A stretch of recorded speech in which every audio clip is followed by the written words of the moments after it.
તેમાંય ભારતીય ધાર્મિક પ્રાચીન સાહિત્યો અનુસાર વર્ષમાં આવતી 4 રાત્રિઓને અતિ મહત્વપૂર્ણ સમય રાત્રિઓમાં પ્રથમ મોહરાત્રિ એટલે કે જન્માષ્ટમી શ્રાવણ વદ આઠમે આવે છે. બીજી રાત્રિ ચૈત્ર સુદ નવરાત્રિની આઠમને ગણવામાં આવે છે. પ્રશ્ન એ છે કે ભગવાન શ્રી હરિએ શ્રી કૃષ્ણ સ્વરૂપે અવતાર ધારણ કરવા માટે શ્રાવણ વદ આઠમે આવતી આ મોહરાત્રિનો સમય જ કેમ આ ઉજવણી શ્રાવણ વદ નવમના દિવસે થવી જોઈએ? કારણ કે ગોકુળમાં શ્રી કૃષ્ણના જન્મની નમસ્કાર, ચેનલમાં આપનું હાર્દિક સ્વાગત છે તથા આ ચેનલની શરૂઆત છે તેમ તેથી કરીને આપ દર્શક મિત્રોનો સાથ સહકાર મળે, મોટિવેશન મળે તેના માટે ખાસ કરીને આ વિડીયો બનાવવાનો વિચાર આવ્યો છે, જેથી કરીને આવનારા સમયમાં ચેનલ થકી આપ સર્વને સારા સુંદર વિડીયો જોવા મળે, સારી જાણકારીઓ પ્રાપ્ત થાય, સારી યાત્રા પ્રવાસોમાં જોવા મળે.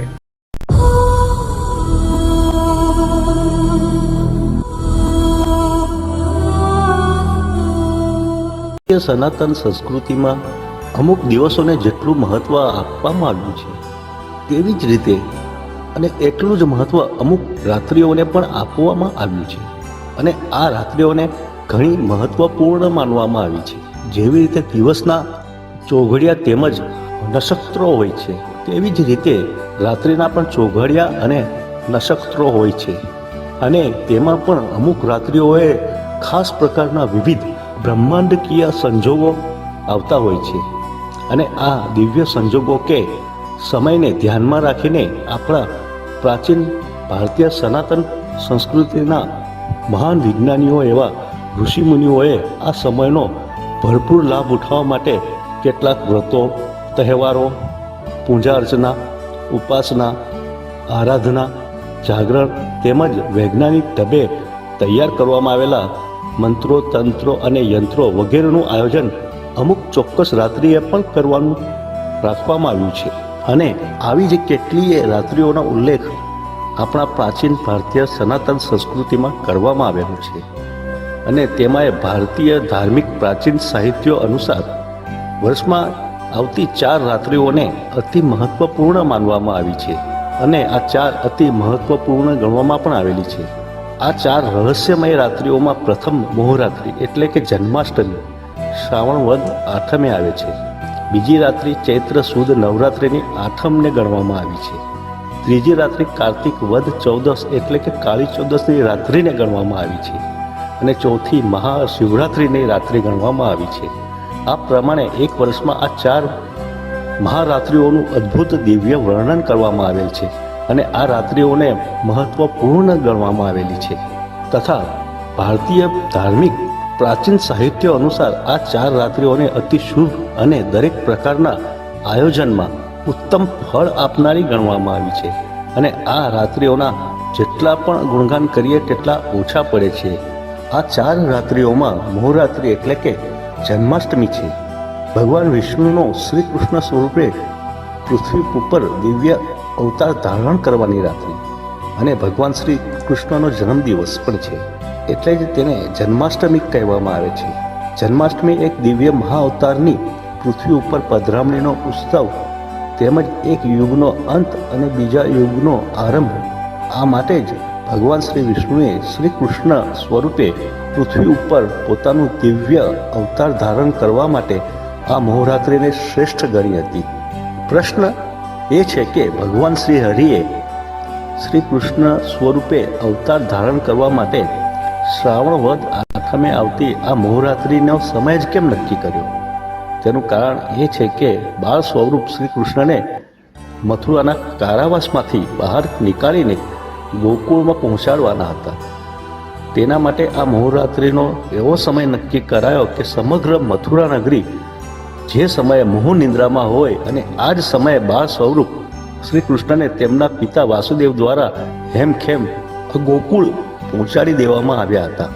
આ મોહરાત્રિ એટલે કે જન્માષ્ટમીની રાતે એવો સંયોગ આવે છે કે જ્યારે સમગ્ર માનવજાત એક રહસ્યમય મોહમાં સરી જતો હોય છે.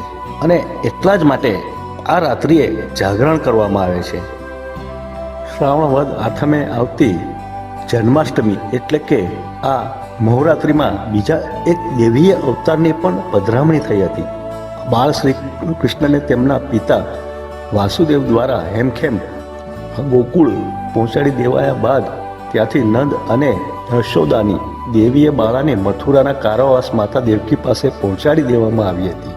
આ દિવ્ય બાળાને આજે ઘણા નામોથી ઓળખવામાં આવે છે, જેમ કે યોગમાયા, એકાંશા, મહામાયા, વિંધ્યવાસિની, નંદાદેવી વગેરે. અને આ દેવીએ જ કંસને તેના મૃત્યુકાળની આકાશવાણી કરી હતી. ભારતીય ધાર્મિક સાહિત્યો પ્રમાણે આ દેવીને નંદ અને યશોદાની પુત્રી માનવામાં આવે છે. ભગવાન શ્રી વિષ્ણુનો માનવ તરીકે પૃથ્વી પરનું અવતાર એટલે ભગવાન શ્રી કૃષ્ણનો જન્મ, યોગમાયાનું અવતરણ, મથુરાની મોહનિદ્રા, એક દિવ્ય સંયોગ, એક યુગનો અંત તેમજ એક યુગનો આરંભ, આવા કેટલાય અલૌકિક પ્રસંગોનો સમન્વય એટલે શ્રાવણ વદ આઠમે આવતી જન્માષ્ટમી એટલે કે મોહરાત્રિ.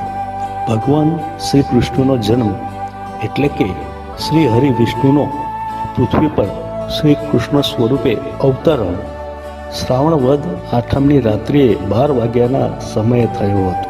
શ્રાવણ વદ આઠમના દિવસના સમયે કોઈને પણ ખબર ન હતી કે શ્રી કૃષ્ણનો જન્મ થવાનો છે. અરે ગોકુળમાં પણ નહીં, પરંતુ આજે આપણે શ્રાવણ વદ આઠમના દિવસે એટલે કે દિવસના સમયે આગલા દિવસે જ શ્રી કૃષ્ણનો જન્માષ્ટમીની ઉજવણી કરી લેતા હોય છે. ખરેખર તો આ ઉજવણી શ્રાવણ વદ નવમના દિવસે થવી જોઈએ, કારણ કે ગોકુળમાં શ્રી કૃષ્ણના જન્મની જાણ પણ નવમીના દિવસે જ થઈ હતી અને સમગ્ર ગોકુળ ગામમાં નવમીના દિવસે શ્રી કૃષ્ણની જન્મની ઉજવણી કરવામાં આવી હતી. આ એક હકીકત છે. આ કોઈની લાગણી દુભાવવાનો પ્રશ્ન નથી, પરંતુ હકીકત છે. આજે પણ આપણે દહીં હાંડી, કૃષ્ણલીલા વગેરેના જે આ પ્રોગ્રામો અને કાર્યક્રમો કરતા હોઈએ છીએ તે આઠમના દિવસે જ કરતા હોઈએ છીએ. પરંતુ હકીકત તો એ છે કે આઠમના દિવસે કોઈને પણ ખબર ન હતી કે કૃષ્ણ જન્મ થવાનો છે, કારણ કે કૃષ્ણનો જન્મ શ્રાવણ વદ આઠમની રાત્રિએ 12 વાગ્યાના સમયે થયો હતો. તેથી તેમના જેટલા પ્રોગ્રામ કે કાર્યક્રમો કે ઉજવણી કરતા હોઈએ તે હકીકતમાં તો નવમીના દિવસે થવી જોઈએ, પરંતુ આપણે કૃષ્ણ જન્મના પહેલાં જ આ બધી ઉજવણીઓ કરી લેતા હોઈએ છીએ. દર્શક મિત્રો, જો આ વિડીયો આપને સારો લાગ્યો હોય તો સબસ્ક્રાઈબ